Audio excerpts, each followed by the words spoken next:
विद्यार्थियों, online class में आपका हार्दिक स्वागत।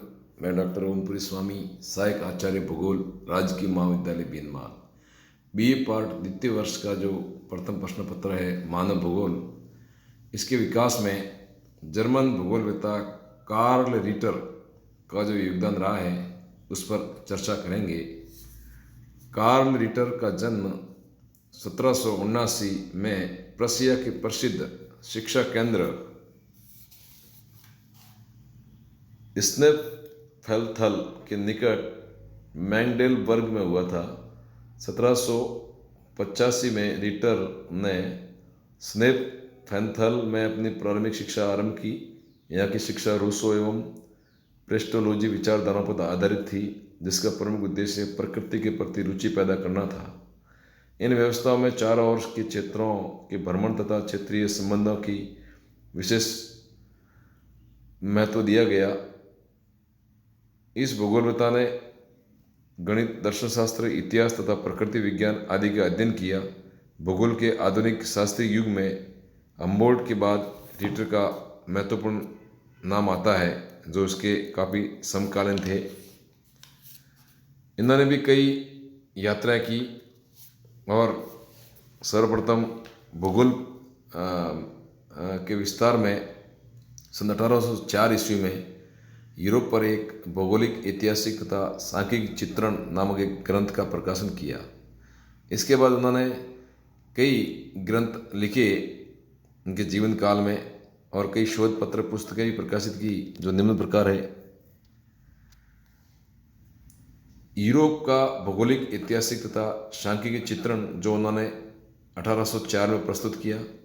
उसके बाद में 1806 ईस्वी में यूरोप के प्राकृतिक संसाधनों का चित्रण एवं अध्ययन नामक पुस्तक प्रकाशित की।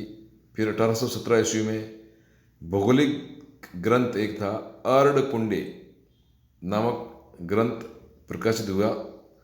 उसके बाद में जो इसकी प्रथम प्रति थी, दूसरी प्रति जो एशिया महाद्वीप पे थी, प्रथम प्रति थी अफ्रीका महाद्वीप के संबंधित थी।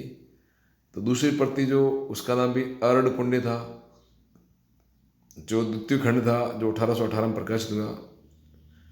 उसके बाद अर्धकुंडे का 6 खंडों में वर्धात्मक प्रकाशन 1833 में हुआ।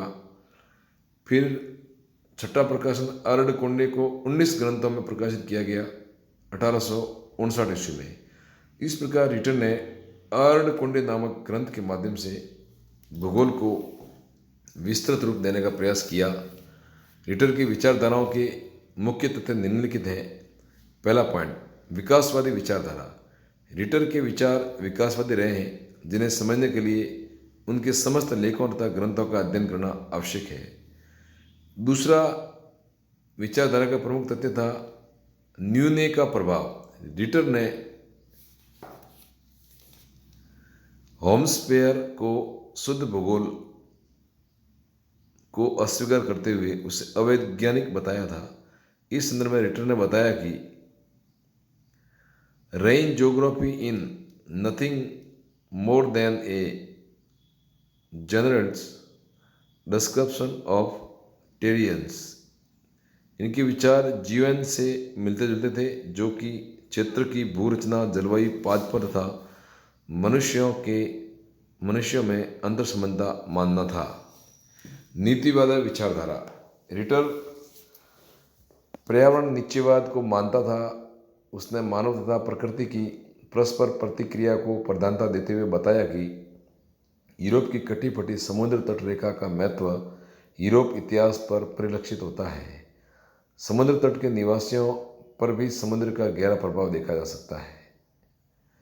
चौथा जो तथ्य प्रमुख था, मानव केंद्रित भूगोल। रिटर का भूगोल मानव केंद्रित था। उनके अनुसार मानव का उद्देश्य मानव केंद्रित दृष्टिकोण से पृथ्वी तल का अध्ययन करना तथा मानव एवं प्रकृति में अंतर संबंध स्थापित करना है।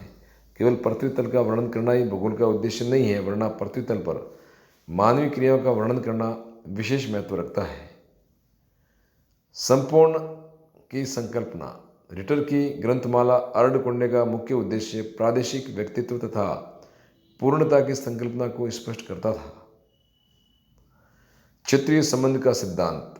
रिटर ने पृथ्वी तथा उसके निवासियों में व्याप्त घनिष्ठ पारस्परिक संबंध माने हैं। उन्होंने बताया कि दोनों में से किसी एक को भी इस संबंध के बिना अलग में प्रस्तुत नहीं किया जा सकता है।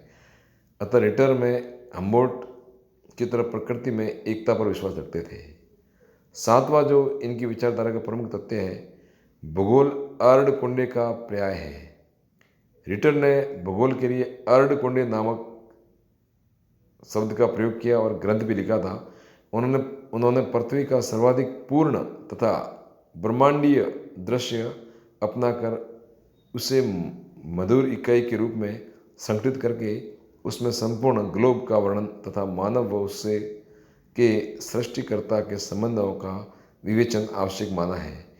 उन्होंने मानना था कि भूगोल के द्वारा प्रकृति के विभिन्न स्वरूपों तथा आकृतियों तथा मानव जाति के साथ होने वाले घनिष्ठ संबंधों का ज्ञान प्राप्त होता है। इसलिए रिटर की दृष्टि में अर्धकुंडी भूगोल को वैज्ञानिक रूप देने वाली श्रेष्ठ कृति थी। आठवां जो इनकी विचारधारा का प्रमुख तथ्य था, ईश्वर उद्देश्यवादी विचारधारा। रिटर का ईश्वरवादी विचारधारा की दृष्टि से भूगोल में महत्वपूर्ण स्थान है। उनका मानना था कि पृथ्वी की रचना ईश्वर ने उद्देश्यपूर्वक की है, जो कदापि अर्थहीन नहीं है, बल्कि पृथ्वी मानव को या उनके लिए शिक्षण भूमि है, जिसके प्रांगण में मानव का पोषण होता है। यहाँ उन्हें प्रकाश प्राप्त होता है। उनके अनुसार पृथ्वी पर महाद्वीपों की संरचना उच्चावच तथा स्वरूप आकस्मिक न होकर कुछ नियमों के आधार पर निर्धारित हुआ है। अतः मानव विकास में अपना योगदान देने में ही ईश्वरीय का प्रमुख योगदान रहा है। प्रादेशिक अध्ययन, ये कार्ल रिटर का विचारधारा का 9वां तथ्य है। रिटर ने भौगोलिक अध्ययन में प्रादेशिक वर्णन को विशेष महत्व दिया है। यद्यपि उनकी रचना यूरोप क्रमबद्ध प्रणाली पर आधारित थी, लेकिन इसके उपरांत उन्होंने सभी कृतियाँ एवं लेखों में प्रादेशिक प्रणाली को अपनाया है। उन्होंने पृथ्वी तल को प्राकृतिक प्रदेशों में विभाजित करके उसका वर्णन किया है। 10वां तथ्य है भूगोल आनुभविक विज्ञान के रूप में।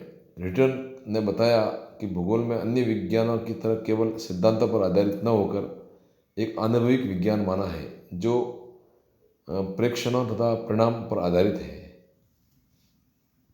अंतिम तथ्य 11वां तथ्य है स्थल का चित्रण।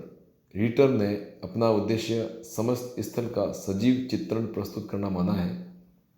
इसके लिए स्थल के प्राकृतिक तथा कृषि उत्पादों, प्राकृतिक तथा मानवीय लक्षणों को अलग अलग तथा समयबद्धतापूर्वक